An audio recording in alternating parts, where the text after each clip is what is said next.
本节目由点外卖更优惠的淘宝闪购冠名播出。本节目由道道都好吃餐餐陪住您的全球100年酱料品牌李锦记联合冠名播出。厨王拼手艺，周转看实力。本节目由实力大品牌杜小满赞助播出。好水煲好汤，好水煮好饭。本节目由每一滴都有源头的农夫山泉赞助播出。本节目由全球销量第1的金龙鱼1:1:1调和油赞助播出。今天呢，要进入这个1对1的比赛。来者不拒，我们就是干就完了，干就是了，就是为了赢而来。我就想知道哪个老师最点。哎，选我吧。你想看野的，我让你看更野的。没看过小胖老师做菜，不是小胖的菜了，这是我的原创啊！啊，我以为是你们安排的剧本呢。我真不知道他做过这道菜。您跟我说您脾气不好，那我们3个人没有投您，会什么样的后果？那我只觉得你们没说真话。那他要想要这种流量，那我真的也没办法。四兄弟对决啊！大家都是为了赢来的。我觉得这个碾压了，这怎么输啊？这如果不赢，说不过去，说不过去。哇，怎么会有香水在我的嘴里？好香！哇，这个虫好大颗啊！确定能吃啊？3道都不好吃，喝一口那鱼汤的时候是叭 KO 了，什么意思啊？这太夸张了，怎么拼的？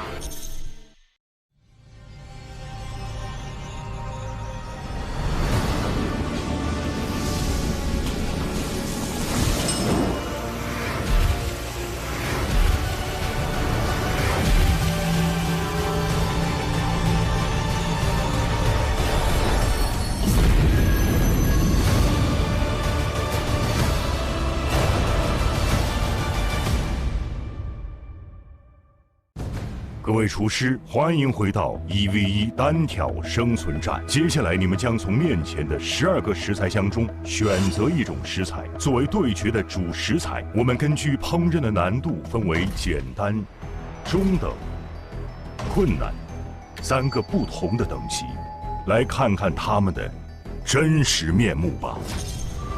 潘朵拉的魔盒。哇！哎啊！哇！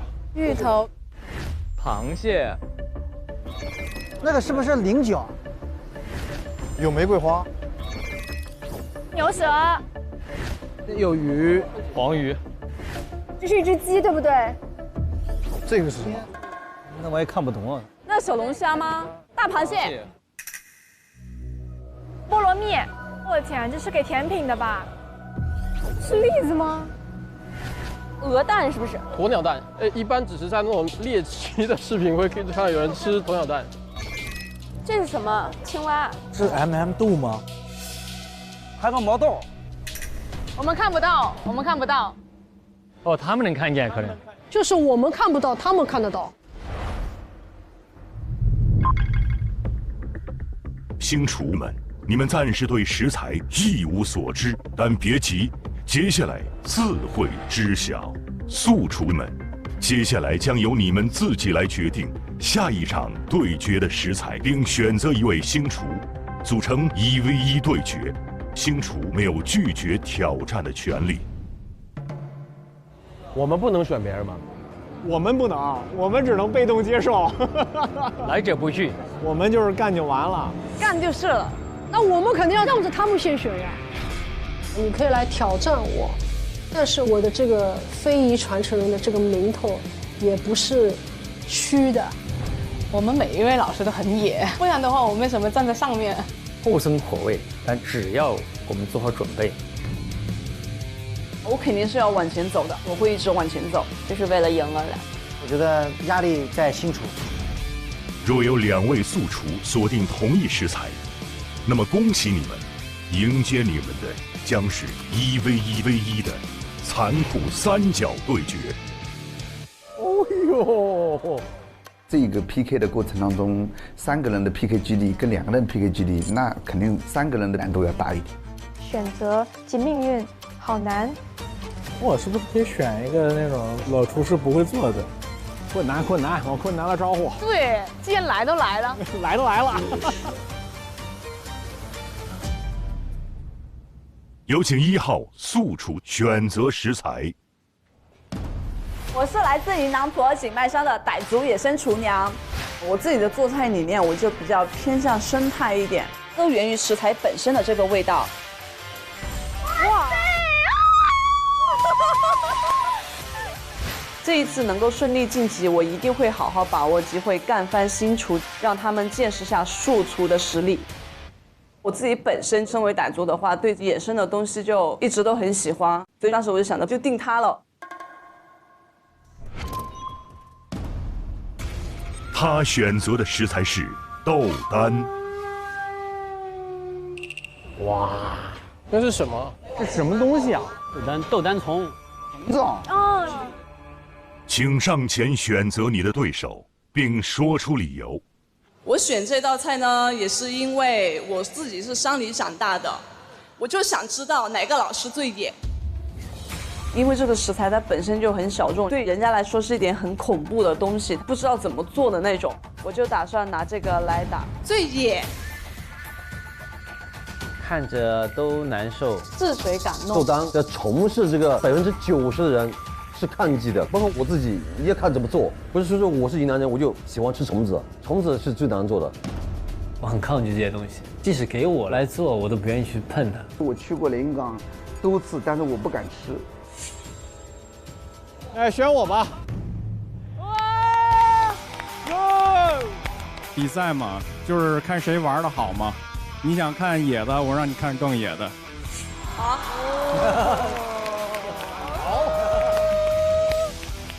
因为我觉得好像现场没人想碰这个东西，气氛都到那儿了，又没人想去接这个东西，那就我接呗。要野嘛，那就野起来呗，就玩个最野的。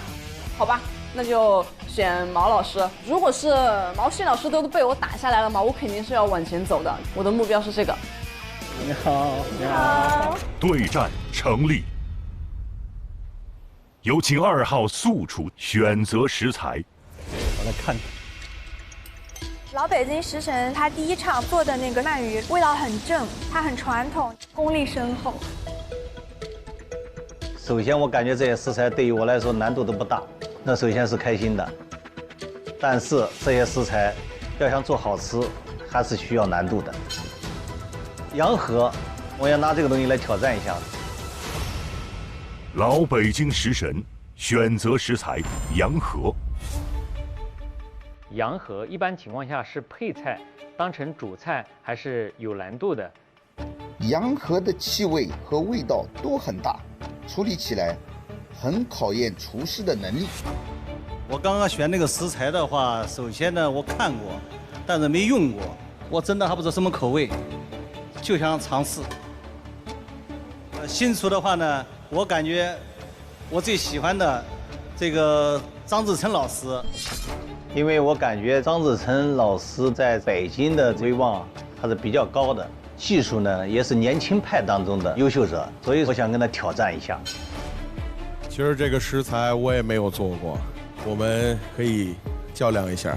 从网上让你看什么是只说真话的黑麒麟点评，线下让你看什么叫真正的老北京大杀器。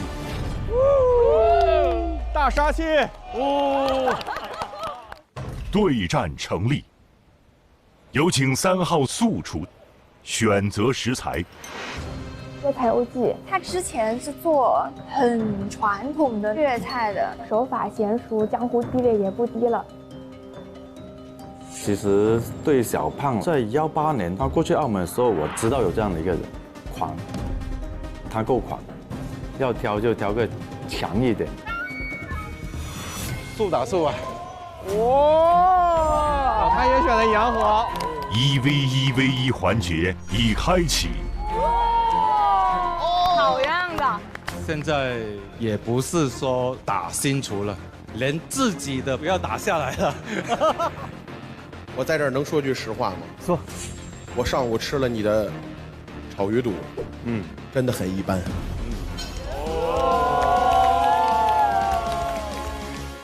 对战成立。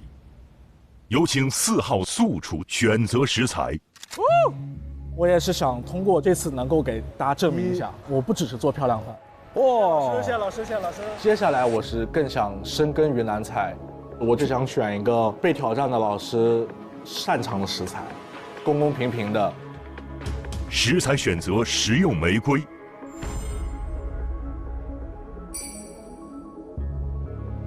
玫瑰花。请选择你要挑战的星厨。没人敢招手，只有阿苏可以敢应战。我其实刚才就想好我要选择哪位老师。我是一个做云南菜 fusion 的主厨，所以我要选择的是苏启生苏老师。我们的素厨真的是义无反顾，必须要去选他。你胆量真大，你就不应该来参加这节目。哟，我吃花吃了40年，我接受你的挑战。厉害呀！我想跟苏老师在他擅长领域公平竞争。对战成立，有请选手继续选择食材。好多都是些不认识的食材，看到好像鱼应该是一个适合我去发挥的食材。我比较擅长海鲜类的料理。选玫瑰，我选菠萝蜜。石头鱼，牛舌。我选的是鸵鸟蛋，选择菱角。芋头，就鸡这么简单的食材能选。现在选择你的对手。我是一个来自香港的厨师，那在场有一位是香港的传奇。哇！所以我选择的是戴龙老师。勇气可嘉。我是从小吃淮扬菜长大的，所以小东老师请多指教。我接受你的挑战，不服来战。场上同时出现了2块奥林匹克金牌的时候，所以我肯定会挑战他。我想跟一位川菜师傅一起做菜。我选的黄美兰老师。我选的唐老师。我选择兰赛老师。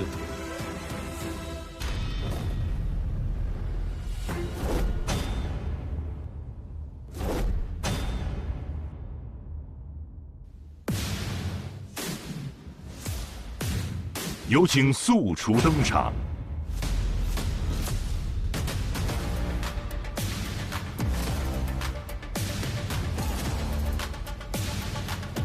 有请星厨登场。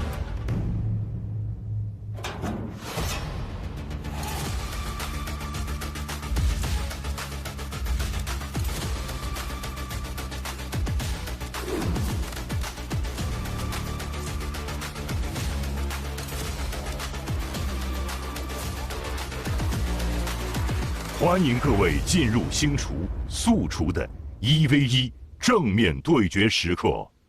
本阶段分为2个评审间，一间是行业评委，他们不知道菜品的制作者，只会从菜品呈现、味道、专业维度做出评判，确保评判结果的客观与公正。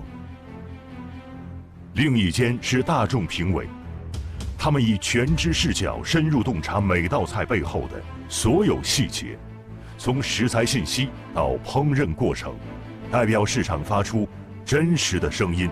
同时，本期也将迎来新的大众评委孟佳，他将为大众评委注入新鲜视角，让本阶段的评判更加多元。我在吃的时候会有一点点腥味。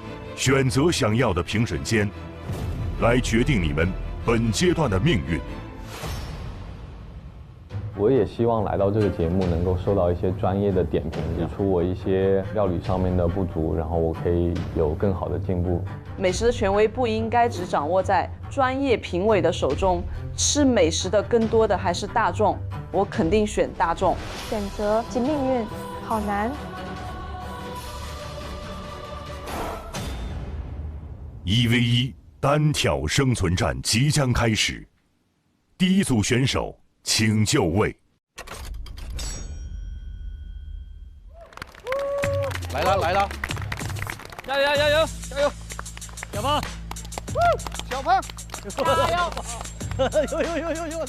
有！我也给我来点啊！加油！加油加油！第一组对决，120分钟，计时开始。没看过小胖老师做菜，久闻大名啊，见识一下这次。他整个人就充满了非常拽的气质。所有选手都说他很强。90后天才厨师张志成。张志成老师在我们90后之中是很了不起的一个人物了。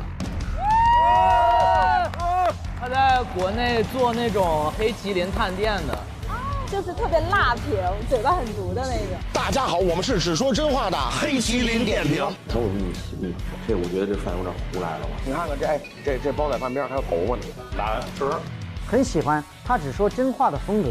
大家就一直在讲他做自媒体很厉害，然后又很火，很多粉丝巴拉巴拉的。但是我觉得一个优秀的主厨真的可以同时有很好的精力把自媒体做得特别棒嘛。不好意思，黑麒麟1个月更新4期到6期节目，我每个月休息3天，1天吃2顿饭就可以录6期黑麒麟。你拿什么反驳我呀？我没懂啊。哦，在干什么？萃取吗？这个是蒸馏哈，蒸馏吧，好厉害。感觉很贵的样子。我估计可能值至少10万左右吧，或者更贵。这个仪器其实我也没接触过，就是这么大型的，然后这么厉害的，是非常的奢华，一看就是有钱的永利皇宫。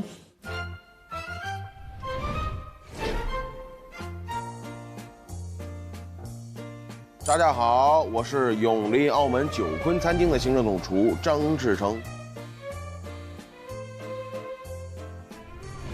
也是黑麒麟点评的创始人之一小胖。但是这家餐厅在他来了之后就掉星了，所以对于没有吃过他的菜的我来说，会有些质疑他的实力。那质疑我什么呀？我在厨房的时间真比他们多，实话。他同组 PK 的选手其实是有2个前辈的，一个是老北京食神，一个是粤菜欧剧。他那2个对手都蛮强大的。我也在澳门工作过，也知道他的主理的餐厅跟他的风格，还有他自己的一些暴力美学，都会挑一个强一点的来挑一挑。这一次我看的不是他嘴上功夫了，这一次我要看他真正的手上功夫。哦，这棵树也是他带的哇。这不是树，这是洋河，这就是主料。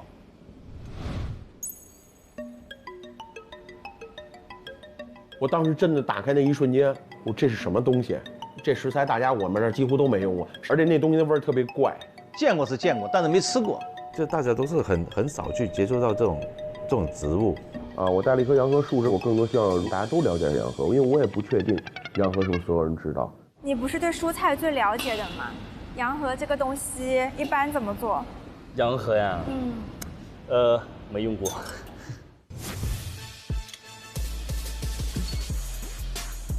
Hello， 又见面了，老北京食神。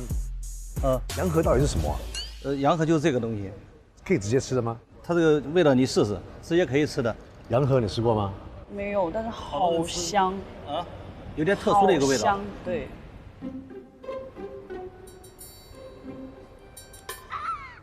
啊？咋了？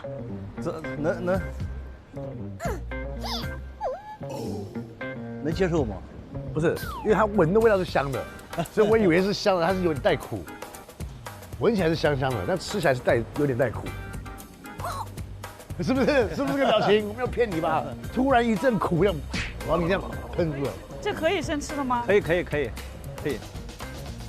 老师，那你这个洋河你是要做什么样子的菜呢？就这次料理是什么？就是那个空气春卷，洋河里面有一个独特的味道。我去用这种盐呀杀一下子，给它这个香味啊简化一点。我给它用了一个内蒙的土豆，比较粗沙。这个菜我炒完之后了，土豆一拌，再加上火腿、鲜虾仁，给它融合在里面，这个味道立马它就是变化了。我这个春卷呢，炸出来之后它就是一层皮，吃起来的口感洋河它是滑嫩香，它能吃到那个酱的鲜味，皮的脆感。太棒了，期待，加油啊！谢谢。这个欧鸡哥，因为他之前是做很传统的那种粤菜的，但我看他这一次跟上一场好像有点不太一样。这次就比较反粤菜的一个烹调。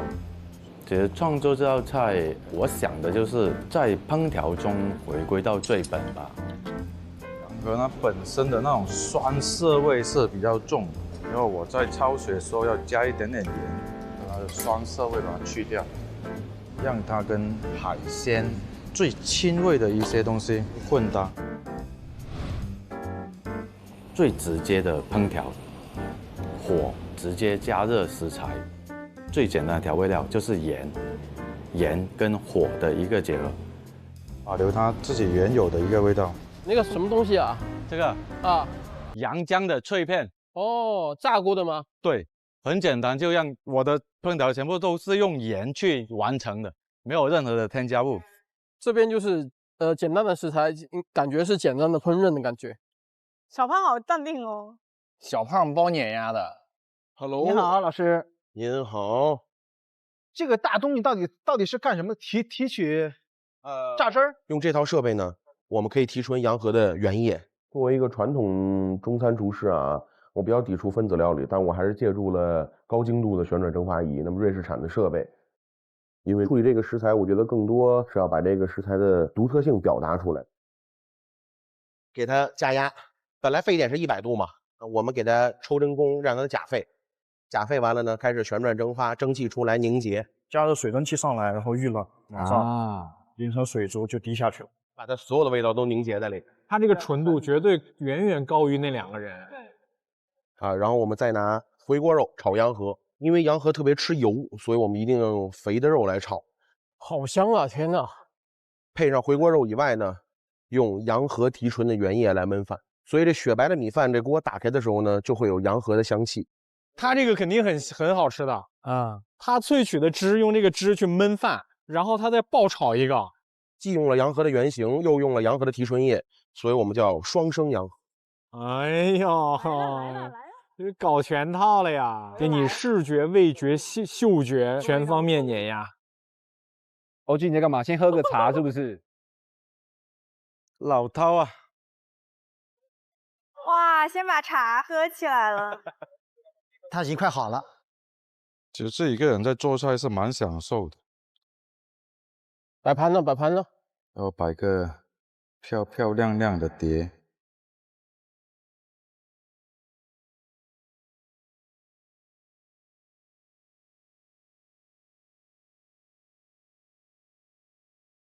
给他们点压力啊！现场还有18分钟啊！我开油了啊！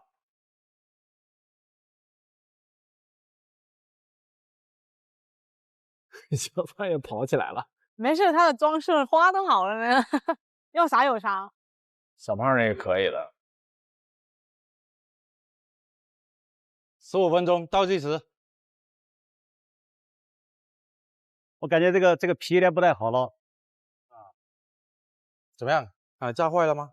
不行，这个春卷皮不行，太后面的了。买的这个春卷皮啊，太干了，太干了之后呢，觉得回燃下去呢，可能要费点劲。有多的就多包2个，多包几个吧。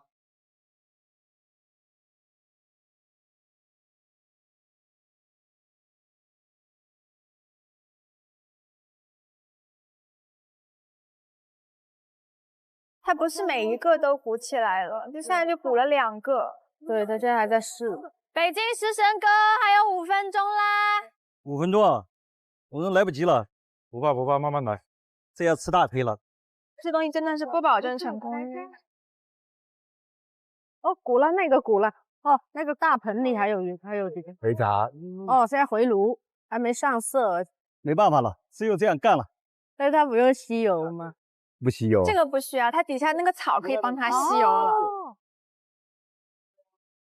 还有最后10秒钟，请现场所有的主厨准备好出餐。只能这样了，敲一下铃嘛。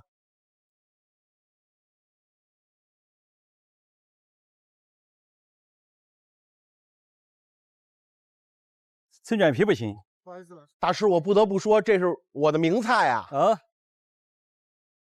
我定睛一看，我旁边的其中一个师傅做的是我的一个比较原创概念这么一个菜品，当然他内馅换掉了。当然，芝士空气春卷呢，可能大家熟知这是我的这么一个创意。他做完这个菜的时候，我当时都晕了，我以为是你们安排的剧本呢。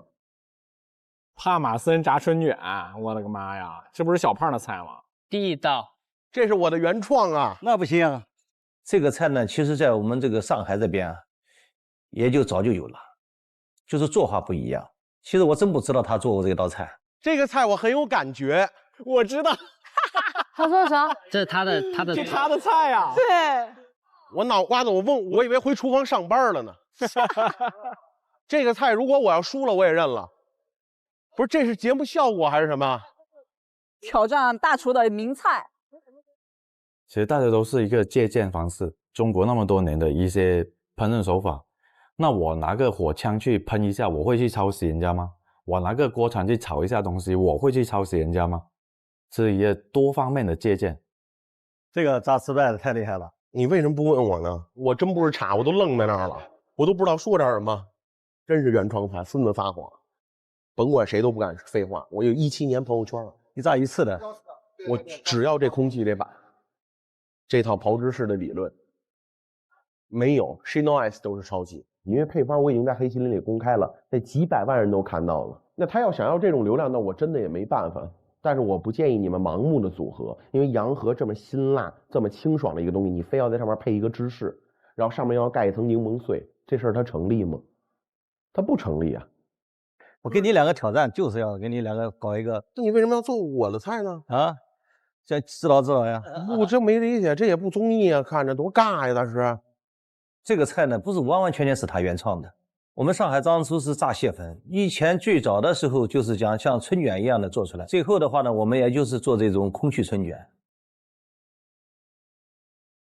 淘宝商户点外卖更优惠，战术是：你上单，你中单，你下单，他下单。淘宝闪购黄单免单，淘宝闪购天天领红包，还能抽免单。淘宝闪购点外卖更优惠，淘宝闪购点外卖更优惠，战术是。零星充赠，宁愿骑手是宁愿起送。淘宝闪购还宁愿配送。淘宝闪购爆品团，宁愿起送，宁愿配送，爆品低至1.9元起。淘宝闪购点外卖更优惠。本节目由点外卖更优惠的淘宝闪购冠名播出。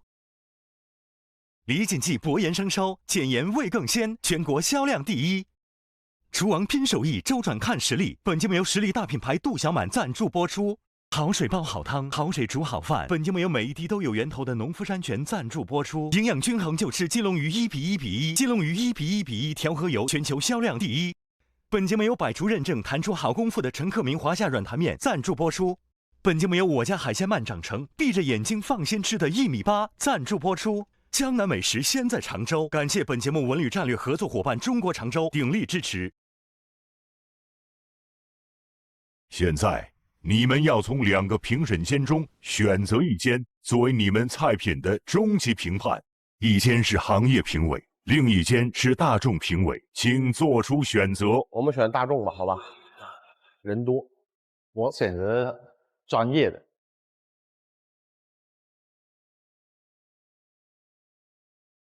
请评委们品尝菜品。打开喽，看一下喽，开喽！哇，回锅肉，哇，白米饭。第一把就是回锅肉，这个有点开心哦。洋河这个食材，它的气味比较特殊啊，口感也比较特殊。洋河的木质香调，配上那一锅否饭，你会觉得非常的搭。这个应该就是洋河，对，这是洋河。先吃个洋河看看。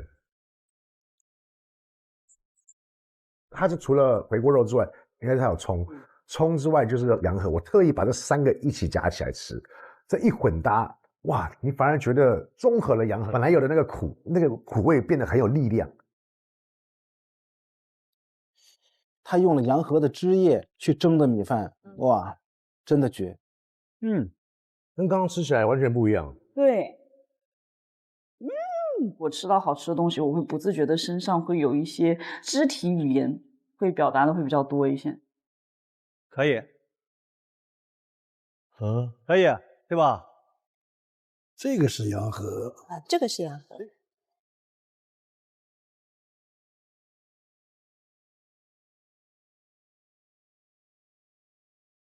没办法，鱼煮的不错。嗯，那水什么水？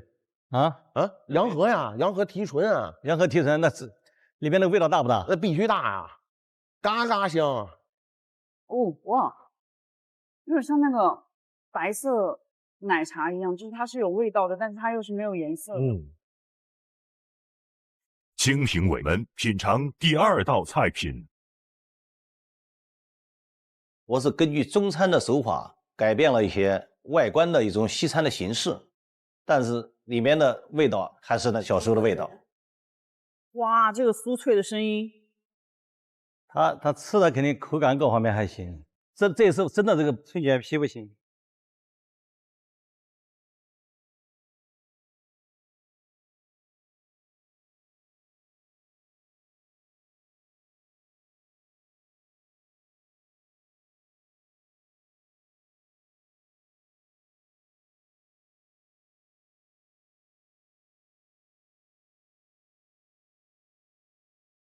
完全尝不到一点那个花的这个叶的味道了。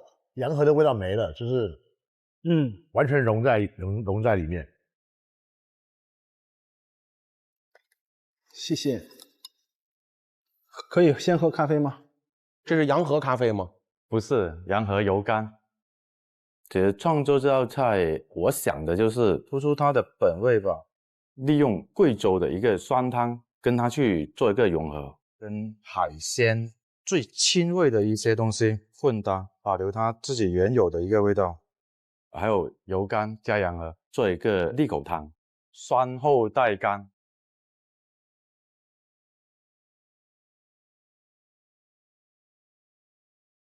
果味，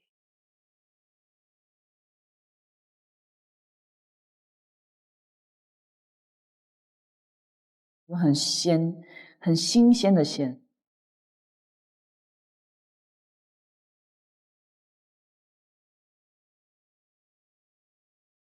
它这个汁调的不错。洋河现在很多地方也用的也不是很普遍啊，对，用的也不是很这个它实际上是生姜科的啊，对，姜科的它是，它有生姜的味道，也有点像紫苏的那种怪怪的味道，反正就是没有生姜那么浓烈。感觉是把它当成一道素菜的那种。对对对，可以把它作为一种素菜来烹饪，但是配料用的多，把它作为主料，还是有难度。我有答案了，很清楚的答案，非常清楚。回味3个味道。第一道菜，它那个米饭蒸的非常好。对，我觉得这个是没有洋河的味道，吃起来是整体好吃。这个呢，挺好吃的，它的干贝跟洋河融在一起吃下去就很鲜，所以这个很难评。目前看下来，这个不错哎，就最后一个，你再考一考。这个也不错，两个差不多。请评委做出自己的选择。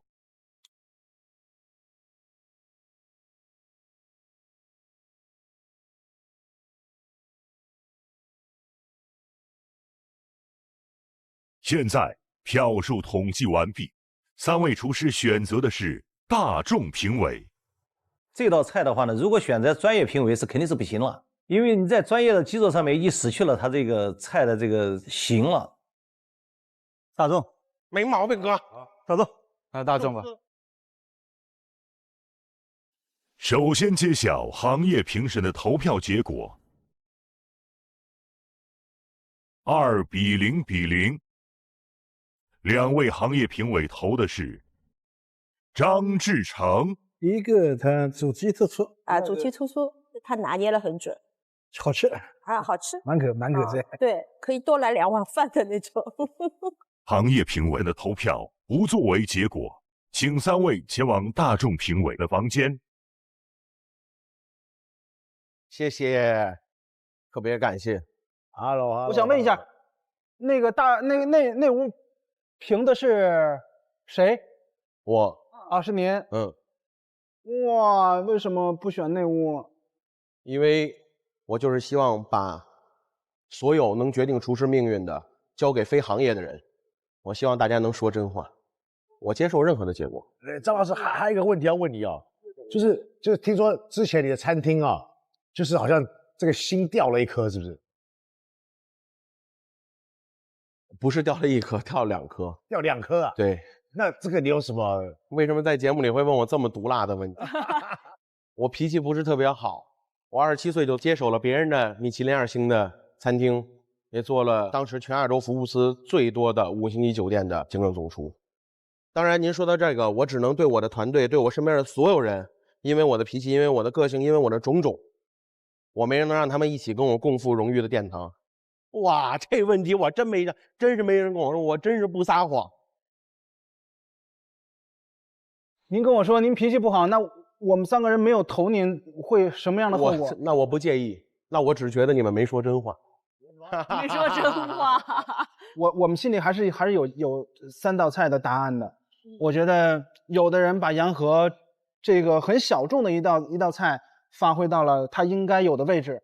现在公布本组比赛的结果。我觉得我这菜非常好，太强了。我是老北京食神呢也是比赛得过来的。试的哈，试就试哦，是吧？结果是2比1比0。获得2票同时晋级的是，他用了洋河的汁液去蒸的米饭，哇，真的绝！洋河的味道没了，就是完全融在里面，很鲜，很新鲜的鲜。张志成，谢谢。获得1票的是老北京食神。其实这一组是一个死亡之组，就是3位1比1很难。对，3位都处理的其实都非常好。我投的是2号老北京食神的，因为我吃的时候会有一种小时候吃到的春卷的味道。就是我小时候我家门口的臭豆腐只要5毛钱一份，然后那个臭豆腐是永远我现在在街上任何一家有名的店里面都吃不到的那个味道的那种感觉。都好吃。洋河这里的话，我觉得其实3号处理是最好的。第一是你把它的苦味给去掉了，第二是还有干贝的那个软的味道，可是那个洋河它又有一个脆脆的感觉，融合在一起，我觉得是一个蛮好吃的一个搭配。那当然这个回锅肉跟这个饭的话呢，我觉得是整个搭配对我来说是我最喜欢的。你可以吃到它的香味之外，不管是锅气，不管是香气，不管是它散发出来的味道又多了一层。最后 KO 我的是这杯，吃了稍微比较油一点的菜的时候，喝了一口这样很清新、很清爽，然后在你嘴巴里回味，是一个很 balance 的一个感受。我们觉得你可能用了不是市面上最好的米，但是你蒸出了世界上最好吃的米饭。哟，感谢你，真的非常好。我希望有一天你能把自己失去的拿回来。那太好了，谢谢。整个一盘菜，这个洋河的香味、洋河的口感，全部是表达的很鲜明。大师，你知道我们春卷我包了多少根吗？但是春卷我们得包了4、5千根。你别的菜我没有发言权，这个我绝对有。这个蛋液蘸飞了，你之所以边上会烂，你发现了吗？就是有很多地儿，就是你不该蘸蛋液，蛋液只能刷一点，刷在保鲜纸上。你下一次再铺春卷皮的时候，应该把这一次桌上都擦干净。不，它那个春卷皮太干了，它不是干啊，大师。这个时候你应该先把春卷皮掏出来，拿棉纸沾上水把它包起来敷着。你应该问一下我，他们底下人问我的我都教了，我从不隐瞒。其实对这个进局不进局，我感觉就是首先这次是一个学习的机会，人家讲有好的建议，我们再用好的建议去试试，对吧？去互相学习嘛，出来就是交流学习的，大家能互相认识学习，这是最主要的。在赢输的话，不重要吧？其实我觉得游戏也好，烹调也好，我们要懂得享受我们的过程，其实这个就是最主要的。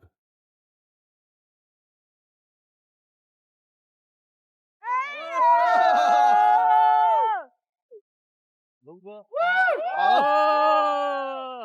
可以，谢谢，练，谢谢，真厉害，谢谢。哎呀，辛苦了，1打2，1打2，特别好，特别好。那个饭我真的很喜欢，特别好。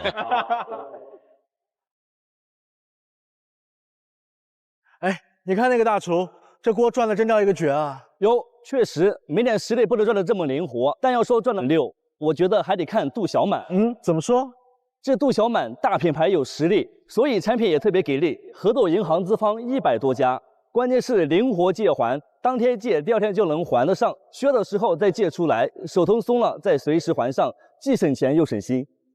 听起来真不错，能更好的管理自己的资金，还能省下不少的利息。是的，资金周转就找杜小满，有实力才给力，够灵活才能转起来。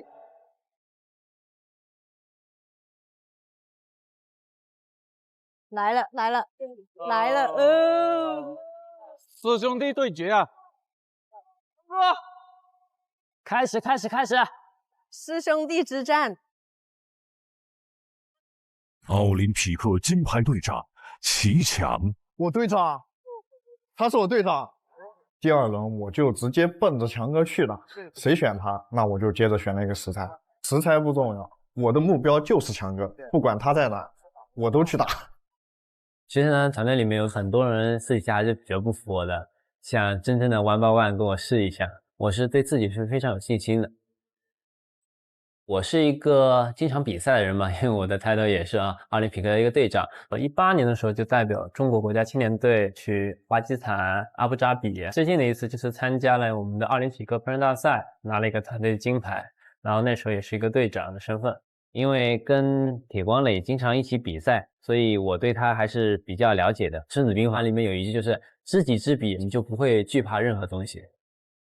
牛舌的话其实是一个非常难处理的食材，我想到它肯定会用高压锅压烂它。牛舌短时间烹饪最好的一个方式就是高压锅，先要让牛舌软烂。我跟强哥了解的很深，我大概可以想象得到他出了个什么菜，因为西餐里面他是不会用舌尖出菜的，所以必定是用舌根。牛舌我选了根部那个会比较嫩的，然后没有筋的，然后搭配一些西式的手法。我烹饪是低温会给我们比较脆的口感，是高压锅压下来就没有的口感。因为我师弟是一个云南人，我想到他肯定会做关于云南的一些特色。第一是用的云南的包烧，然后第2点是我会用到直火烹饪。我们私下其实好朋友嘛，相互了解。他俩属于知己知彼类型的。法师遇上商炮了，你俩这火要烧到大哥头上去了。学习一下啊！咋啦？视察工作了，队长。哇，这么酷啊！让我尝一个，还可以。OK 啦，那我加速。哇，他好像有一个 run down。新厨，你这边这个东西可以碰吗？那张纸可以碰吗？可以碰，可以碰哈，可以拿走。哇，这么厚一叠啊！哇早上7点起来上厕所啊！没有这个。优酷11号比赛计划120分钟，提前准备工具。它的结尾都是洗手。对，好像都是洗手。我是经常比赛的人嘛，专业比赛呢会有好几个评委，从开始到结尾一直会围着你，一直干扰你，这是什么东西，这怎么样？所以呢，我会用 SOP。虽然他跟我讲了很多，但是我看我的表，看的时间，我还能马上能恢复到我比赛那个状态。如果没有表的话，一会儿跟你聊一下，忘记做那个事情了。然后呢，我在比赛场上控制时间控制还是不错，带了3个计时器，我每15分钟记一个，然后每个时间表记一个，然后我们烤箱也有时间，我比那边提早一点，每次铃还没响我就会去开关。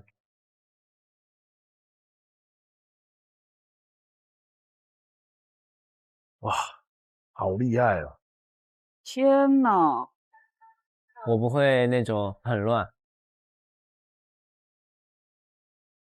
记得微笑。哇，你是有强迫症吗？没有。干干净净，整整洁洁。我对他的了解，做菜非常快，非常快。他快，我也快呗，速度质量一齐全。强哥啊，山顶的风太大了，该我去站站了。哦，好，大声一点，强哥。1年不见，总得再 battle 吧。这一次比赛，我们身为对手，他拿出他的强势面，我也拿出我的强势面。我对香料的特性了解会更加深入，在包烧里面加了鱼腥草，能赋予风味。直火烹饪，我对木头跟温度的掌控会更加明确。他以专业比赛的角度出发，然后我以就是一个厨师面对客人的角度出发，一定是针锋对麦嘛。如果师弟赢师兄会怎么样？青出蓝更胜于蓝。我对这个弟弟其实信心很大，我很希望他能赢下这个场的为咱们素厨。请在3分钟时间内讨论你们将要选择的评审间，达成一致可随时投币。听你的，你怎么想？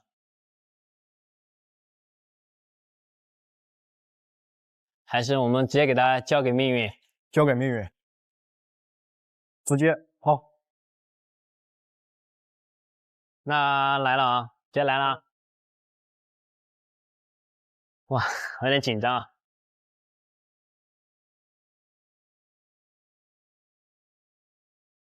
开。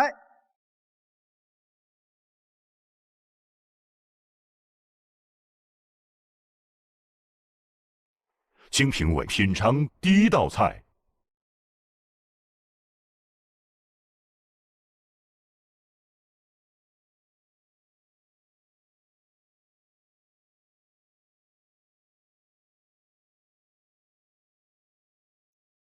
牛舌的话呢，我是觉得不错，那个 sauce 有点小辣辣的那种感觉。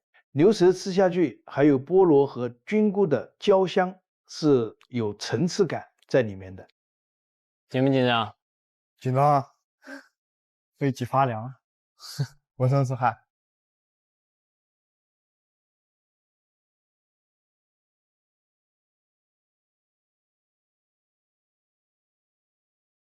眉头紧锁。请评委们品尝第2道菜品。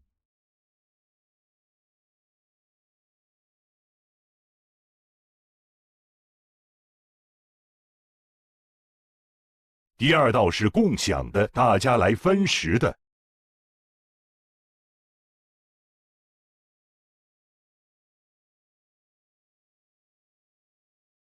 它的牛舌包裹了一些nuts 在里面，然后又是低温慢煮，搭配起来都是很好吃的。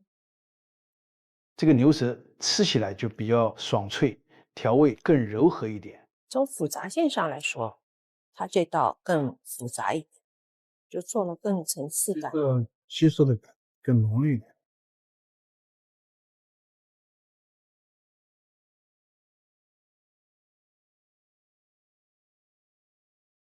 哇，怎么会这样？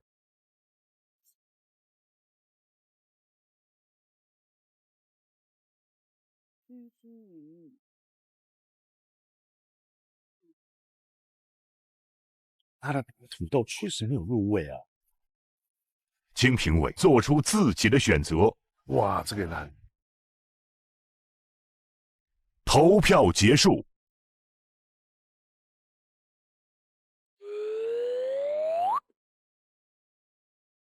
怎么了？为什么？哦，天哪，这好香！难怪我就做的没有味道啊，淋上去。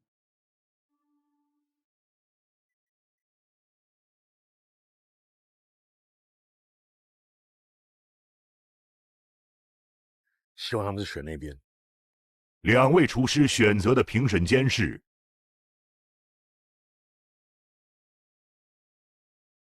金色为专业。专业。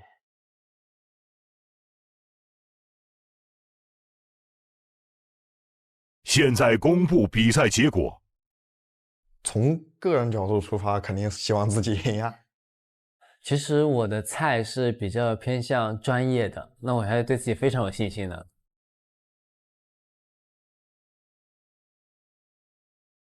比分是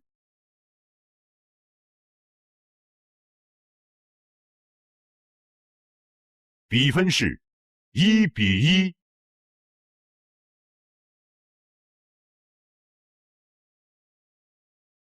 1比1。哇！第一次平局。我选择的是这一道。谢谢老师。你选了牛舌2个不同的部位，外表有非常强烈的烤的这种焦香味，牛的舌尖和牛的舌根，它的咀嚼性是明显吃得出来的，口感很软烂。我的整道菜里面没有用到平底锅之类的，就高压完后面是全直火烹饪。牛舌包烧完以后，我把舌根取出来，让明火产生烟熏味，有火才有烹。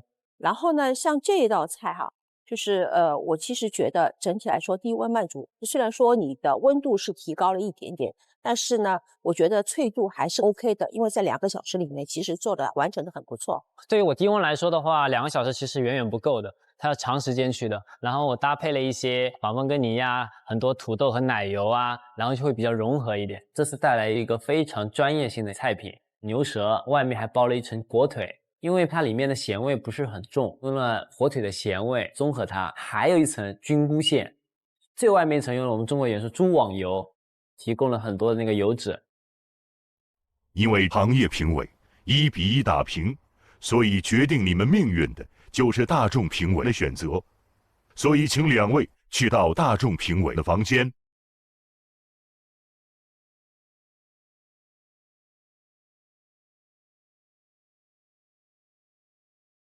Hello， 3位老师好。我们的这个新厨的这道牛舌的确是，你是不是有看到我们没有淋那个酱汁啊？对，但是那边他们是尝了，那边都尝了，他们给的评价蛮好的，说这个酱汁。他们有淋。我先讲一讲这个感觉吧。这个菜的缺点吧，应该是做成像那个一样做成3份儿，这样我们切来切去呢，2个男生无所谓，而且还中间还有个女生。当然了，我们也犯了一个错误，我们吃完了才发现这个汁没有淋，这是对这个菜的一种不尊重。对，这是我们犯的一个错误。素厨的这个处理，我在吃的时候会有一点点腥味。这可能是牛舌的那个，我不知道是为什么会有一种，我很少在牛肉吃到那个腥味。因为我放了一个很小众而且接受度不高的食材，鱼腥草、折耳根。对，那就是鱼腥草的腥味。对，我是个人不太吃鱼腥草，是对我来说，在我的舌头里面后劲很大。那我的话，因为我对牛肉的宽容度非常宽，就算有腥味我也不怕的。那一道呢，面容来讲的话，这一道是非常摆盘啊，什么什么都是非常好看的。所以这2道就变成说，到底你是喜欢可能中式还是法式？所以我们究竟是怎么选择的呢？有紧张哦，有紧张哦，新厨有紧张的哦，有紧张。这位更紧张，我手汗都流出来了。大众评委这边的结果是，我的紧张就是没有淋我那个酱汁，在西餐里面酱汁是非常重要的。我自己用了一些很小众的食材，跟烹饪方式导致了一些问题，接受度不高。2比1，获胜的是。哇，稍等啊，他们的表情哦，心脏蹦蹦跳，感受一下我的心跳。恭喜齐强获胜！恭喜！哎呀，兄弟情深啊！但是你们是唯一一个今天进了2个房间的一组。我投的是奥林匹克金牌，我就想去大块的吃，不用这样慢慢切这样子。加上他用的酱汁可能跟我比较补，还有酱油、有辣椒，吃起来还蛮爽的。我投的是齐强。我投的是齐强。首先摆盘特别的好看，一下子就吸引了我。最遗憾的是没有淋上那个酱汁，不然的话，那个牛舌得有多好吃呀！加油加油加油！下次继续努力。好。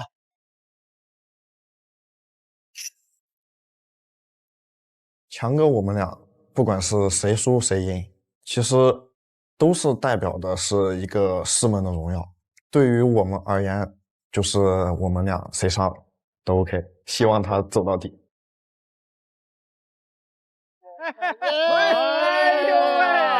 家人们，我来啦！家人，快点，坐，加油！上来了。哎，你这些食材看起来很新鲜呢。对啊，像这些精美的食材都是我早上从淘宝闪购上下单的，最快30分钟就能送达，天天还能领取大额福利红包。买水果、买菜、点外卖也都可以用淘宝闪购，会更加优惠哦。辛苦了，辛苦了。OK， 一会儿见。这场比赛过后，做厨的锐气好像也被挫了一下，因为一轮都没过。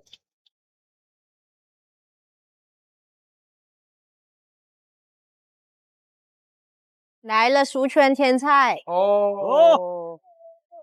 老师加油！一个做全素，一个做川菜，荤素大战呐！对啊，叔叔加油！大师加油！加油！徐小红是四川泰斗级别的人物了，果然是大学老师，我做了将近40年了。他有4、5千学生，100来号徒弟。不认识，真不认识，没关注过。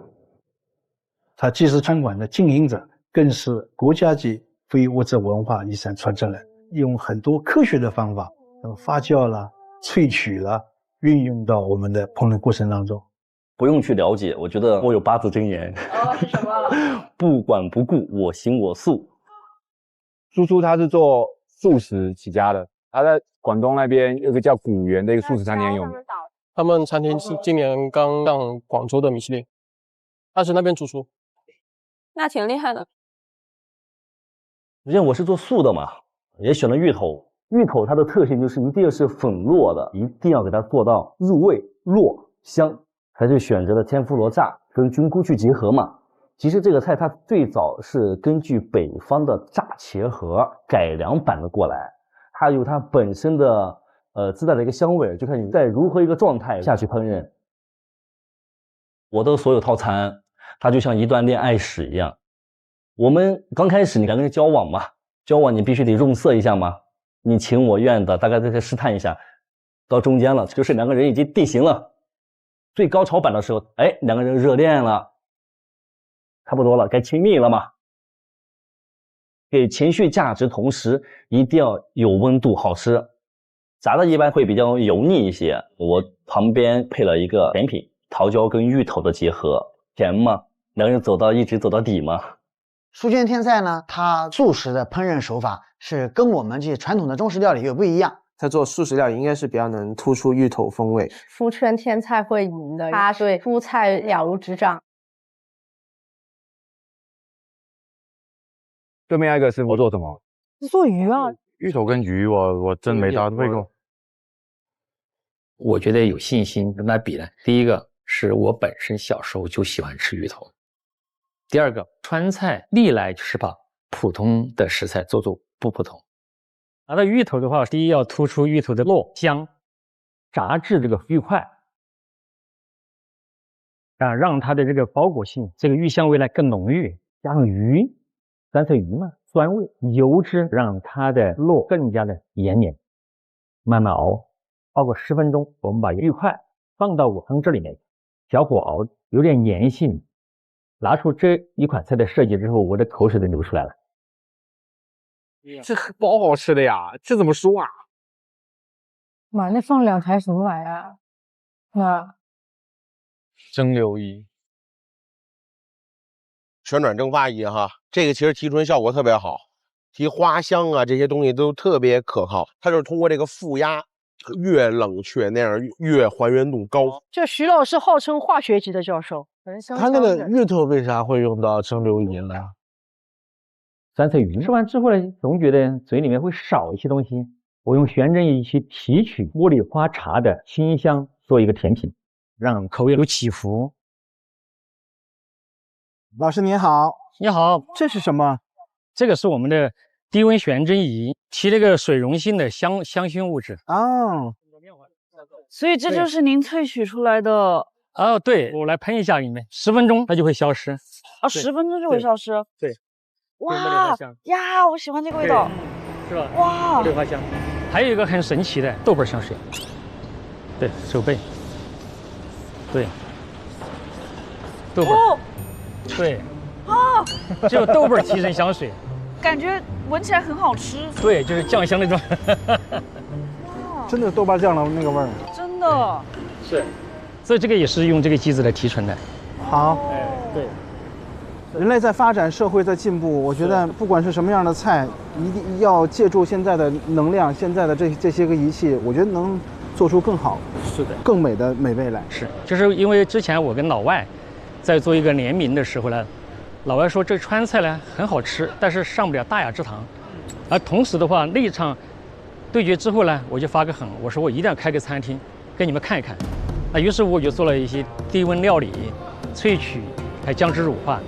因为传统在传承的时候还是需要创新，是的，用科技出来。是的，相声也是传统的相声，我们现在新编的相声和新写的这些相声，一定要随着社会发展的脚步去更新它。是的，是的，一个道理。他们不光是老师傅，年轻人会玩的这些东西，他们都可以。它对于湘粤的料理也有无限的可能。我做菜的理念呢，是用科学来解构我们的经典菜品，重新演绎我们的创新菜。这大师做的东西，是他手拿把切的东西啊。我们的川菜呢，它属于内陆文化，它也是开放的。我想让我们所有的在场的人能感知到我们的风味。这种大型比赛，不管是谁，不管有多大的噱头，它跟人物没有关系，它只是跟菜，根据食材，根据时令，根据传统技艺。没有结果之前，大家都是一匹黑马哇！加油！棒棒棒！加油！加油！我们一致看好徐老师，没有输的可能啊。那我觉得素的里面大一点。芋头，你说搭配，就有点我自己第一次。对面老师是配搭了一个东星斑，很容易就会将芋头变成一个很配角的这样的角色。如果这是一个以芋头为主角的比赛，做素食料理应该是比较好的。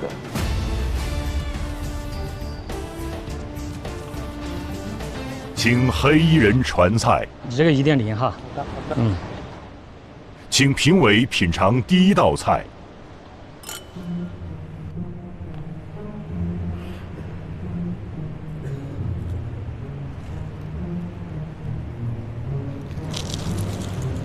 他用了5种香菇做馅心，甜品口味偏酸，但后味很细腻。哎呀，什么感觉？别说。有香菇，就有一种咸肉月饼的感觉。好像酸梅粉，酸酸的一种皱眉头。第一道菜品尝完毕，请换第2道。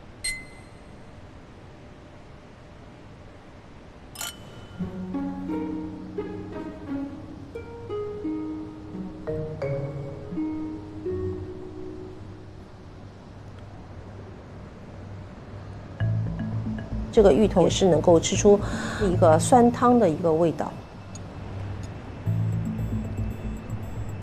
口感很清鲜，没问题的，徐师傅。哎，没有啊，你也是，彼此。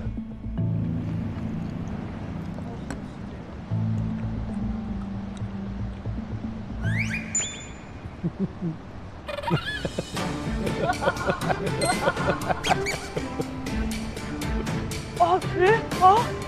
好吃，是啊，有意思的吃。哇，这感觉刚从泰国回来的感觉，一模一样。哇，芋泥的甜品，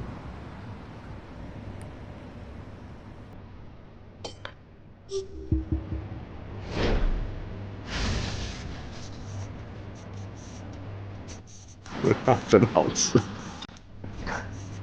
怎么可以这么好吃？你知道这太好吃了，一个大拇指不够，我脚拇指也伸起来给他。芋头好吃，鱼好吃，它那个汤很好喝。哇，非常好吃。Respect。没停勺子啊，意思是，一直吃一直喝，停不下。酒有点上头了。哇，怎么会有香水在我的嘴里？好香！哇哇哇！这打在我的心巴上，太好吃了啊！爽。好，所有的菜品尝完毕，请做出自己的选择。选择第一道菜，请按1号键；选择第二道菜，请按2号键。会有心理负担，还是觉得蛮紧张的。好，现在我们开始宣布2位厨师选择的评审监事。行业评审，因为我们都是专业选手，我们希望专业，然后来跟我们评判。我也是这样认可的。行，可以，没问题。好嘞。那我们先宣布大众评审的结果。大众评审的结果是3-0，获胜的是徐孝红。好。芋头的美味，它做到了极致，鱼很鲜，对，而且这两个搭配我没有想到是这么的契合，绝了！我就吃一口我就 ，It's over， 完胜局。但是他们的这个结果对这个晋级没有帮助。我们现在去到行业评审间。徐老师，哎，你好。如果说我作为淮扬菜代表人物之一的话，徐老师肯定是川菜的代表人物，所以呢，我们对你的期望值更高。当然，评判的要求可能也会更严。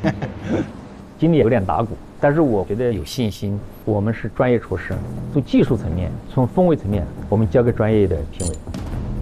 苏圈天菜，我觉得当时他在海选的时候，在我们这一组，当时也是做了一个素食吧？对，做的是个山药藜麦，层次感啊，做的还是很不错。谢谢老师。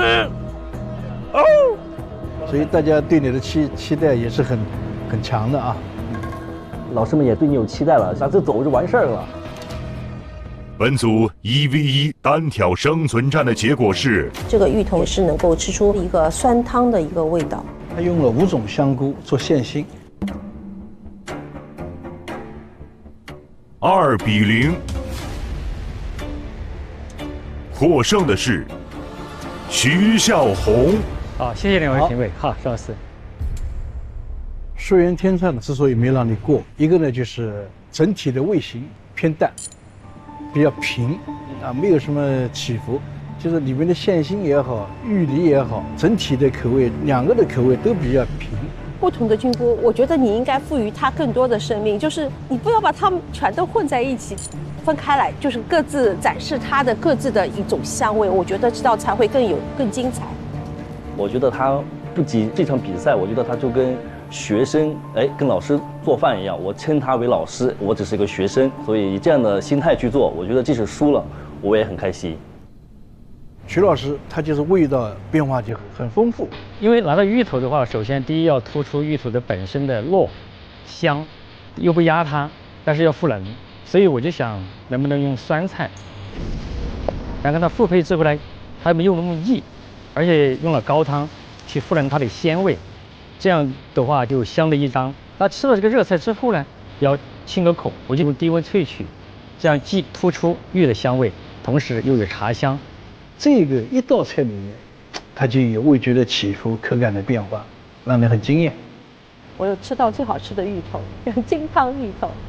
谢谢老师。第3组获胜的是星厨。哇，好的呀！于老师大师啊，手作没有问题，但手作要创新。我觉得徐老师在这一点上做的真的非常非常的优秀。姜还是老的啦。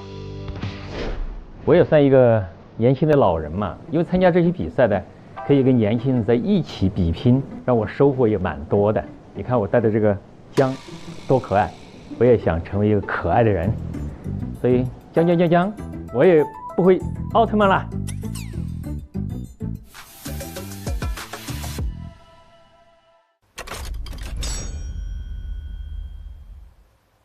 来喽，鸵鸟蛋！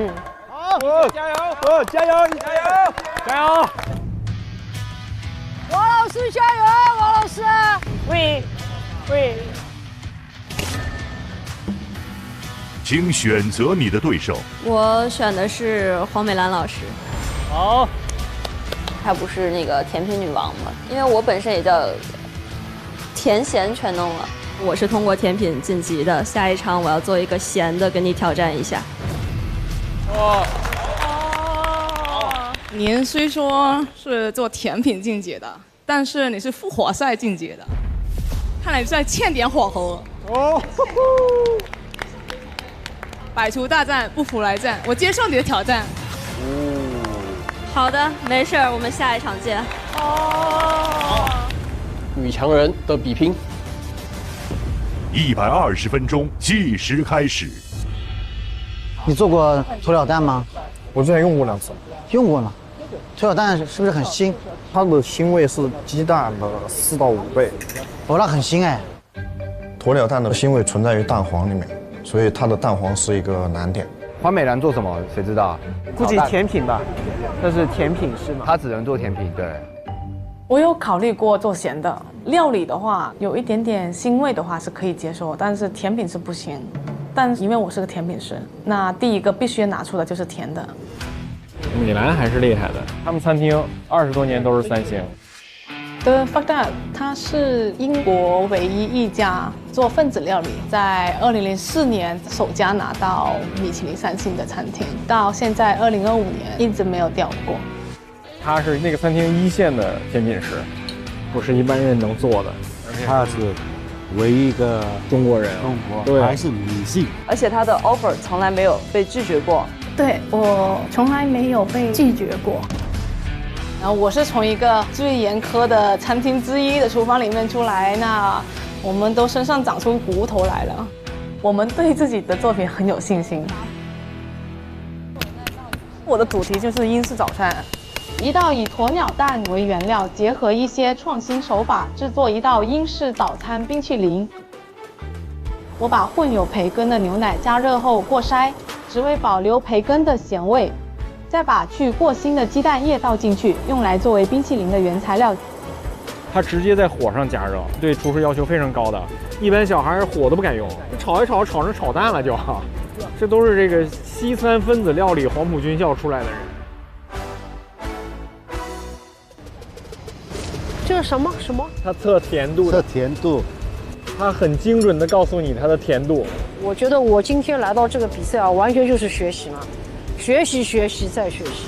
我用西多士做底，搭配炒好的番茄酱，最后算好时间炒一个冰淇淋。手炒冰淇淋来了啊！哦，手炒那挺费劲。来了！他用手跟液蛋去炒这个冰淇淋。这纯手工。液蛋倒多倒少，搅得快慢会影响冰淇淋的口感，有这种颗粒感，口感会变得非常差。但是它的东西出来以后，我觉得是没什么问题的。专业就是专业，这个有些功夫不是1天2天练成的。黄师傅挺厉害的。哎，他还没开蛋吗？还没呀。是啊。什么意思啊？这个。因为鸵鸟蛋它很腥，那我想用鲜的东西盖住腥味儿，做了一个咸味儿的鸵鸟炖蛋。虽然我是被复活的，但这不代表我比别人差。这次我要为自己证明。这个熬虾汤，这个虾进去是对的，蒸完了之后就会鲜。对。因为这道菜更表现的是一个鲜味和鸵鸟的一生，所以我把鸵鸟蛋锯开了做的那个器皿。然后我发现鸵鸟吃玉米经常，然后我把完整的玉米的粒儿放在里面，把玉米的皮保留下来，相当于它吃掉了，然后在这个蛋里面孵化出来，把鸵鸟的一生都表达在里面了。最后用烤箱把鸡蛋液加热，就大功告成了。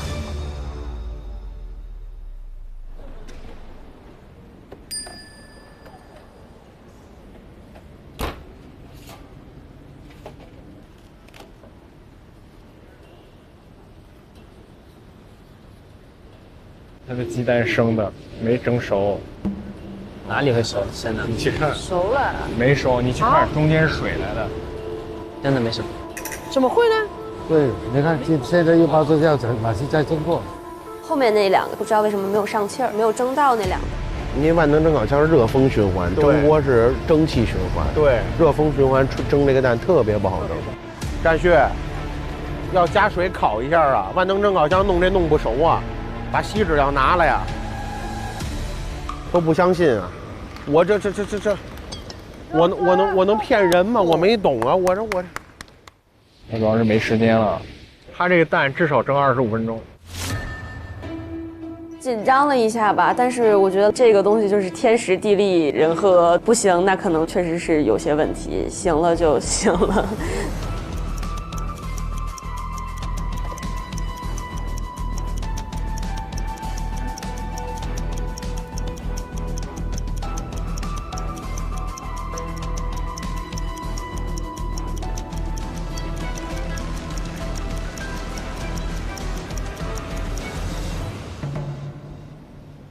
它差的话，其实就差5分钟，因为我想要的是外面是比较固定的，然后中间稍微有一些流体的状态。送回生完了之后 ，OK， 它的那个状态还行。后来比赛嘛，大家都是为了赢来的。放马过来吧，你就看我们怎么把你们摁在地上摩擦。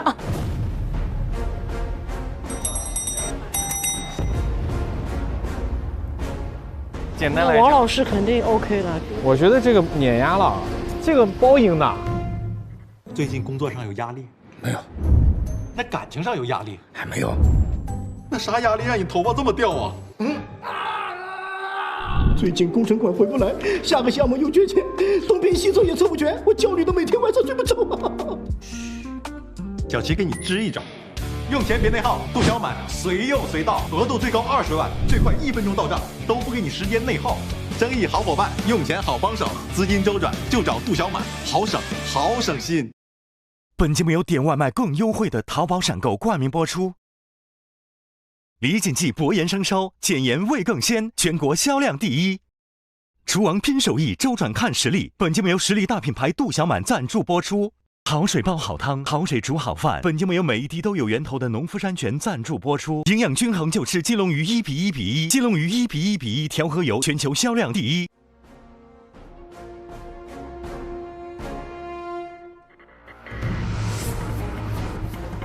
好漂亮啊！哦，这两个可能有的拼哦，这有的拼哦，就是都是视觉上看起来都还对，都是有的。啊，好想吃！哦，还有小纸条。巧克力，我的甜蜜的，我有甜蜜惊喜。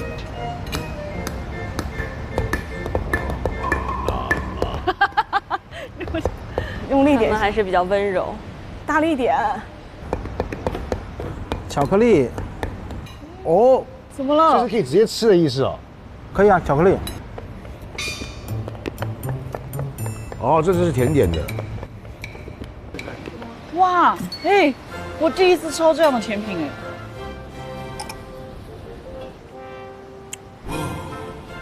它是甜甜咸咸的哈，好吃哎。嗯，哎，怎么还会有那种火腿还是什么的那个味道，在这个冰淇淋上面？甜甜咸甜的，哇，这还挺厉害的。小月月都吃嗨了。他是不是喜欢吃我的冰淇淋啊？我还有的。他吃的好高兴。对。打分吧，打分吧，赢了，这个赢了。真的觉得是目前吃过最好吃的甜点，甜咸全能王今天应该可能过不了喽。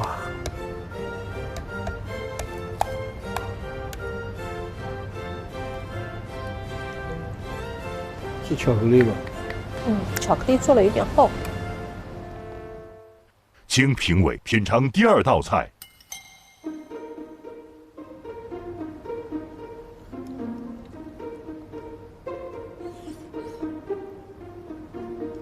这道菜更表现的是一个鲜味儿。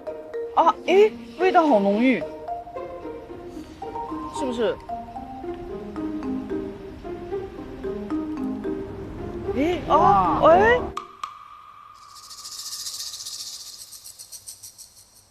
请2间评审间的评委进行投票。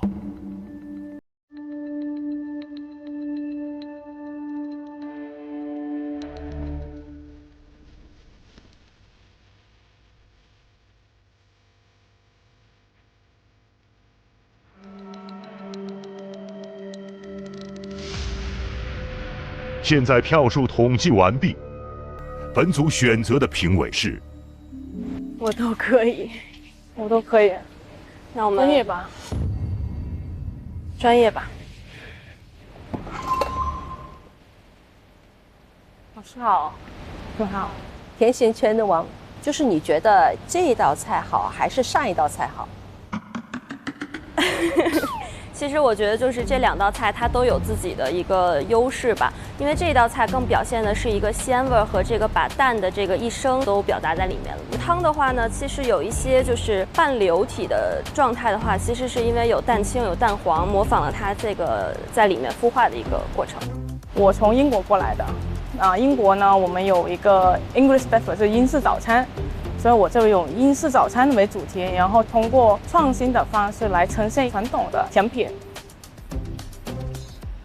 现在我们宣布这一轮的结果。本组1v1单挑生存战，结果是：我对我的作品有信心。一场硬仗。2比0。晋级的选手是。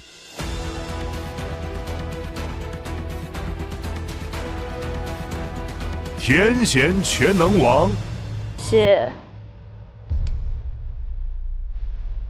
那么为什么不给你这一道菜呢？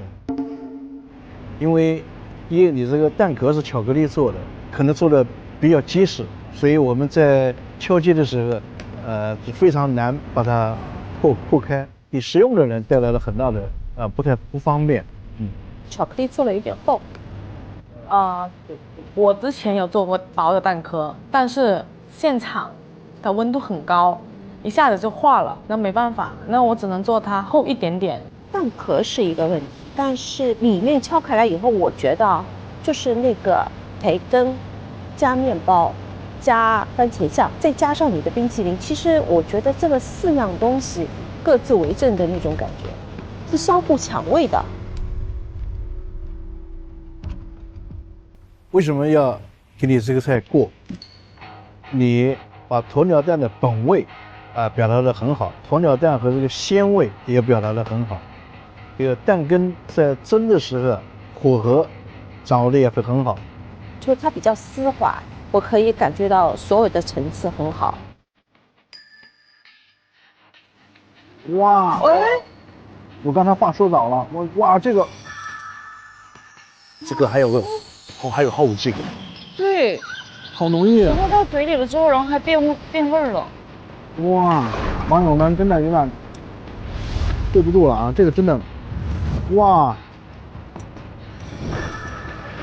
不要哭。真的，一开始真的平平无奇，我真的觉得输定了。过1秒，然后啪，那个东西酱汁的味道一上来之后，这个可能今天难评了。要补充一点，你这个里面加了马蹄是吧？这个马蹄加的也是一个亮点，丝滑的、嫩滑的，突然有一个马蹄的这种感觉，它会反而有层次感。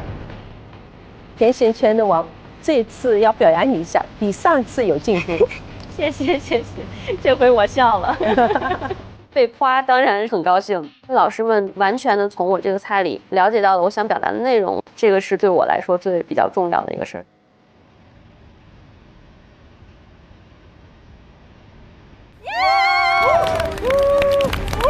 太棒了！哇！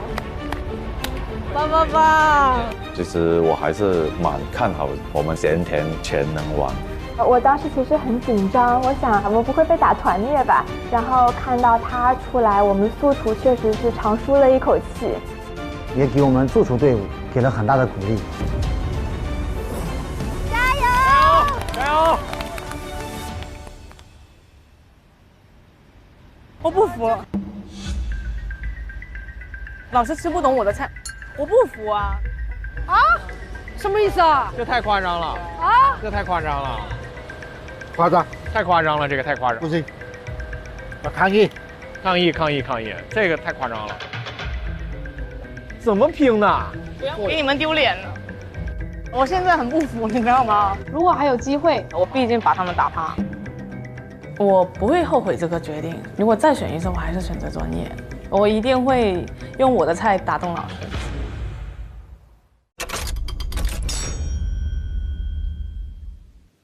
宁波小资对战这个法国米其林大魔王哦。Et j'utilisais les chairs de toutes les petites pâtes pour faire un gâteau. J'utilisais la chair des pinces pour faire un petit gâteau en croquette. J'utilisais les œufs de crabe femelles pour faire une mayonnaise avec la sauce soja. Et ensuite, j'ai fait un condiment sauce avec la sauce soja et tout le reste des crabes, toutes les pâtes, toutes les carcasses. 做一道宁波海鲜面概念的料理。海鲜面的部分呢，我会把酱油用在腌制丝瓜，用在制作蟹壳高汤里面，用鱿鱼和丝瓜代替面。小吃的部分用中式的脆糊去裹着蟹肉、紫苏叶、昆布炸制，搭配一个薄盐生抽的手动的蛋黄酱。西方文化对战东方文化。 2位厨师选择的是行业评委，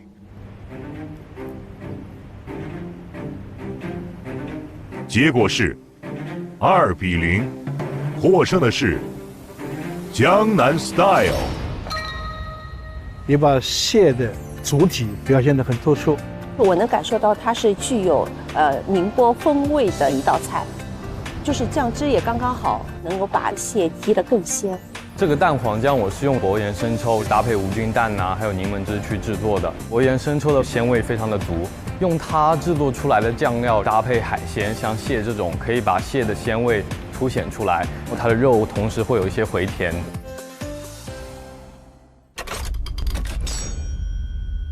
第6组对决，120分钟，计时开始。加油！做肠子，阿健，加油！加油！加油！ 他们真是太勇敢了，能选这样的食材。毛新老师查了一下他的资料，才知道他也是个很厉害的一个厨师，他在国外很火。广州泰安门开业3个月就拿到了米其林2星，是个非常厉害的餐厅。而毛新是现在广州泰安门的主厨。毛新老师非常厉害，在加拿大的那个厨艺竞技综艺 Top Chef 里面出场过的唯一的一位中国籍的厨师。我毕竟做西餐的嘛，当时也确实是有点小冲动。你用过这个吗？用过。它是什么东西啊？它是一种蔬菜虫。您之前有用豆丹做过菜吗？没有，从来没见过这个豆丹。而且我对虫子本身也不是特别，就是这种虫子软体动物也是有点那个，就是那种起鸡皮疙瘩的感觉。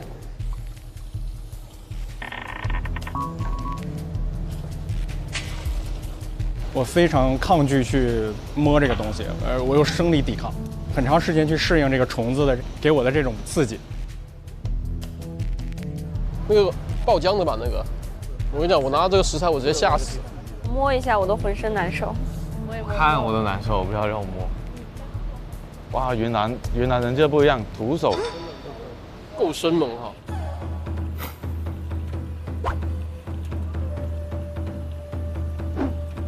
那傣族的姑娘也很利落。作为傣族这样的，特别会用这样的东西去做料理。我们云南是有一个虫宴，它各种会拿来包烧，会拿来煮。这是我们要吃的。对。那它要像这样子，它要怎么料理才能入菜呢？入菜，它就吃它最新鲜的味，我们就吃它这一点点。豆丹是江苏的特产，我是江苏的，他特地给我打电话问我这江苏特产怎么吃。蛋白质含量非常高。对。这豆丹了嘛，这皮啊这么硬，所以在江苏吃这个一定是把这个皮擀了，拿里面的肉，然后还有汁儿来做煎鸡蛋，来做丝瓜汤。它难度还是有的，非常有难度，反正一般人不敢吃。世界上有很多东西是可吃，但是你可能不习惯吃，或者你没吃过，你就会有很大的抗拒感，你不知道你要怎么开你的嘴、开口去吃这个东西。它豆丹本身就腥味是有点重的，它比我们云南的什么竹虫、蜂蛹腥味要重的很多。然后我就在想，我能不能结合当地的一些烹饪手法，所以我就用那个竹子来烹饪这个食材，加上了一点我们当地的松茸，加一点生姜，一点猪油，熬了一个汤。上面也是塞了一点我们的松针，带有一点去腥的作用。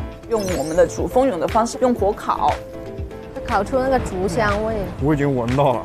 好想喝一口它的竹筒汤，一定是我没有喝过的味道。第二道菜呢是我们的酥虫蛋饼，但是它里面的食材把肉换成了这个豆浆，开始有香气了吧？野生厨娘，她的一个烹饪的一个经验还是蛮丰富的。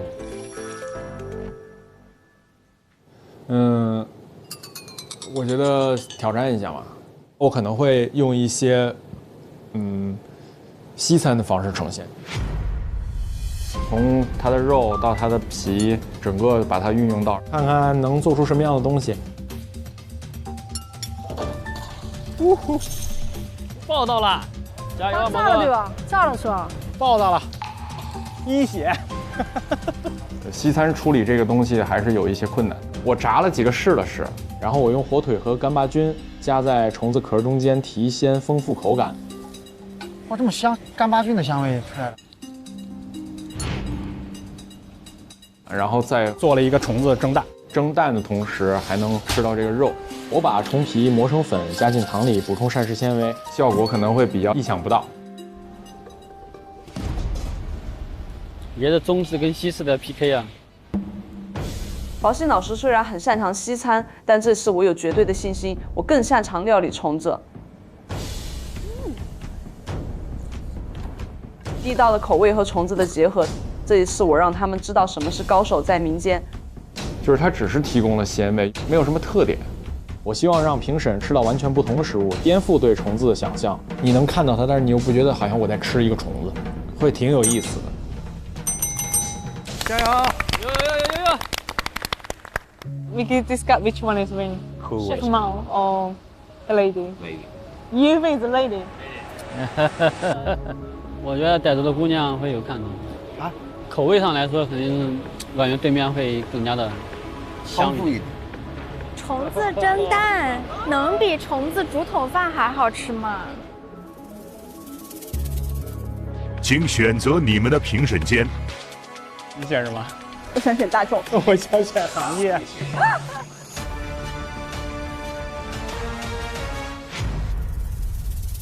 经评委品尝第一道菜品。哇，这个虫好大颗啊！哦，这是它的皮肤，它的壳。我将虫子皮烘干油炸，然后中间我酿的是干巴菌，加了一点黑醋和这个波特酒熬的汁，给它一个酸性的口感，提鲜。它里面有包东西，对不对？它里面有包东西。对。一口闷，感情深。他们怎么让这个豆干变成一个大家不抗拒，同时会觉得好吃的一个料理？这个可能需要一点大功夫。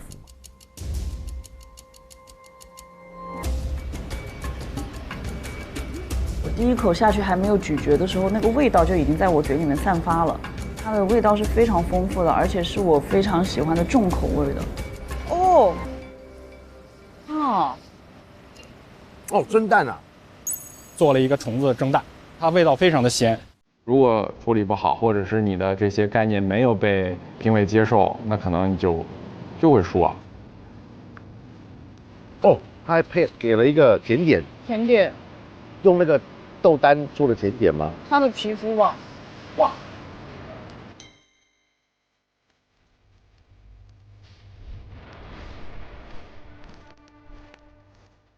豆丹做了一个是什么酥啊？不说。现在流行这种超级食材啊，这个很好，这个可以又脆又香。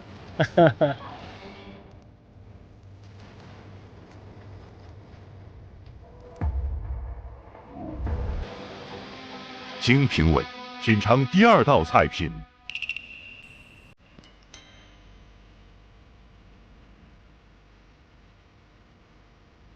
他一口汤喝下去就皱起眉头，就在想我是不是差了一点味道。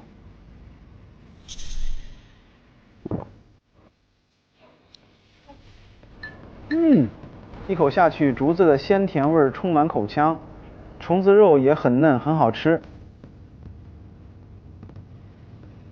第二道菜呢，炸了我们的一个酥虫蛋饼。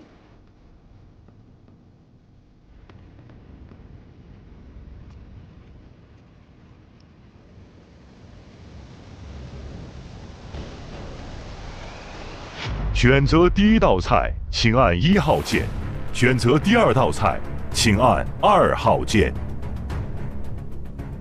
票数统计完毕，现在宣布，行业评委的评判结果是2比0，获胜的是毛心。专业有专业的评审的角度，他可能在技术或者是在理念上可能会理解你更多一点嘛。把它做好的，全国性的厨师都能把它做好的并不多。但是他们并不是你们选择的。他不是我们选的。哦，我想选大众。我想选行业。你想大众？对。大众呗。好吧。大众。如果是选专业，不就过了吗？有点担心，就是大众会把票投给他。厨师先稍微介绍一下你们的菜品，对。我这个比较简单，就是纯粹的炫技啊。这是我第一次用这个虫子，我特别害怕软体动物，我非常抗拒去摸这个东西。我用了很长时间去适应这个虫子给我的这种刺激。我是来自云南普洱的傣族野生厨娘，我不是那些有级别的厨师是吧？不是什么黑麒麟啊，什么各种那些我也不知道，所以我就想着以我们本地的做法来把这道菜展现出来，就全都是雨季时令的一个辅材吧，展现了民族的原风原味吧，可以这样说。其实就像刚刚跟你们讲的一样，在吃的时候就可以感觉出一个是比较想要保持它的原有的一些风味在里面，所以这有点像是原味加调完味的一个撞击这样子。那我个人的话，我现在就要说为什么吗？不说，不好意思啊。老师，要不我走？好吧。给我心都提到嗓子眼了。那我们来公布这一组的结果。本组单挑生存战，结果是：我已经拿出了我最擅长的料理手法，我有信心打动评审。表达和创意是最重要的事情，尝试之后就没有遗憾，无论结果如何，我都不会后悔。结果是2比1，获胜的是毛心，成功晋级。太好了！谢谢老师，谢谢老师。选它的最重要的原因就是他也说了口味重，所以他加那个醋嘛。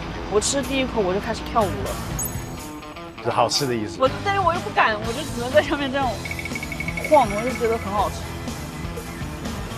第一个是会让我有那个惊奇，是居然可以这样子做，就是然后会它里面有很多。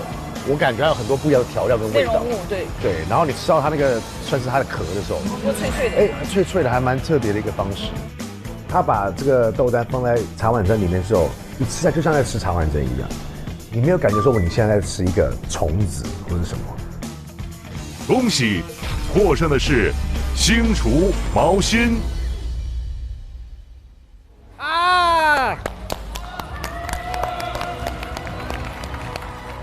毛心问我这东西是江苏的，你知道怎么做吗？我说我不敢吃，但这次他做的这个方式是确实颠覆了我的想象。他对食材到手的理解，还有他对烹饪的一些，其实他有他自己的见解，呈现出来以后，其实蛮丰富的。所以这个就是他的想象力。我们需要有一些表达嘛，我们的想法和我们的对这个菜的设计的一些理念嘛。他什么都不懂的虫，他也可以做到这样，我觉得我应该更多的去学习。我看好几位选手都在用这个金龙鱼1比1在做自己的菜品。对，我们厨师做菜呢一般会用好几种油，但是这个金龙鱼1比1它是由8种好油，像葵花籽油呀、花生油啊、菜籽油啊等等科学配比而成。配方呢获得中国发明专利，营养够均衡。一瓶里边有8种好油，那等于就是油就不用换着吃了，营养均衡就吃1:1:1就够了。没错啊。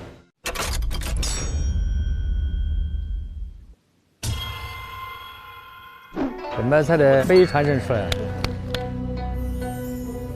秦卓南老师是上海本帮菜非遗传承人，是一个非常厉害的厨师。他今天做了一个非遗的菜，草头圈子啊。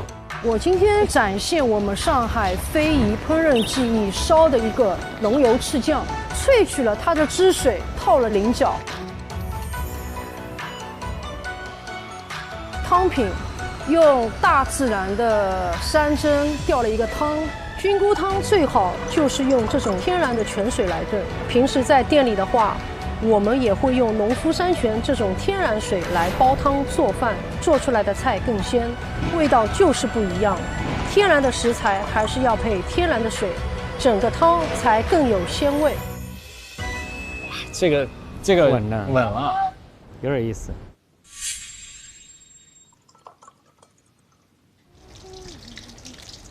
我的烹饪理念呢是坚持传统，同时要勇于创新。我这一道呢是叫做菱角五米粥，是融合了顺德基因和一个法餐的技艺。有一道比较特别的是顺德的一个非遗五米粥做成的一个泡沫，想要把它做成适合这个时代表现的样子。你说白白净净，因为黑黑。那我们选大众品。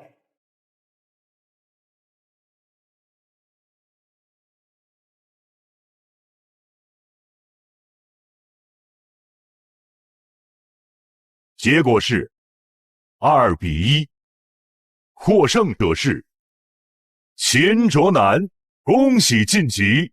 它的汤用了非常非常多的材料去烘托出这个菱角，他把这个汁啊全部烧透了到这个菱角里面了，味道很足，回味也很浓厚。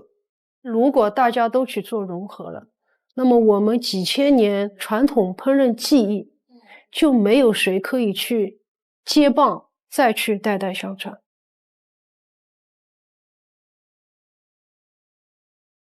我来了。和大勇老师对战，身心很大压力。再用了草莓啊，就是那个玫瑰花，做中餐的，对这种花卉的料理还是比较少啊。菠萝蜜您好，你说难度的话，体现这个菠萝蜜。我的妈，这鱼怎么那么丑啊！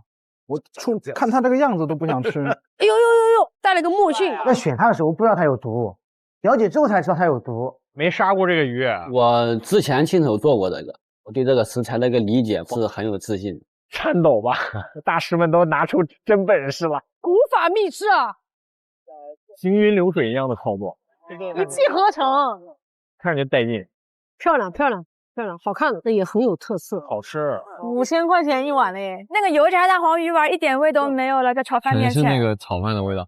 所以你说就这个锅气拿着跟他那丸子比，那丸子就完了，这怎么说 ？Let's go！ 哇，是好吃的。都不好吃，反正整体来说一般。先投了。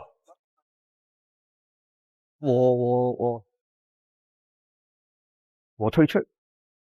食神戴龙是否选择退赛？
更多精彩内容尽在新浪娱乐微博综艺新浪综艺。